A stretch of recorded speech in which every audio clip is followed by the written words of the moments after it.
Welcome to Chillin' 101. We hope this video helps. You start by opening your device settings and going straight to accounts to find the Gmail entry you want to unbind. Make sure you have local backups or exported contacts and email so nothing is lost. Once done, disable any active screen lock or device admin that blocks removal. You'll also check for two-step verification and temporarily sign out of apps linked to that Gmail so the unbind won't disrupt app access. This gets you ready for actual removal. Now you perform the removal. Tap the Gmail account, choose Remove Account and follow prompts. Enter your device PIN or Google password when asked.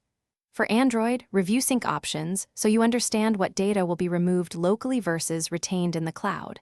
Uncheck sync if you want selective retention.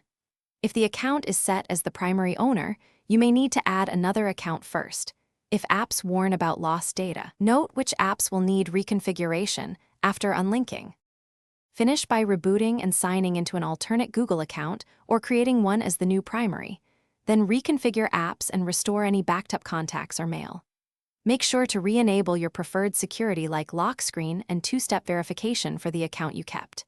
If removal fails, check for active device admin apps, MDM profiles, or enterprise enrollment blocking removal. Disable those first. If you still can't unbind, removing the account via Gmail web security settings or a factory reset, as last resort, will resolve stubborn cases.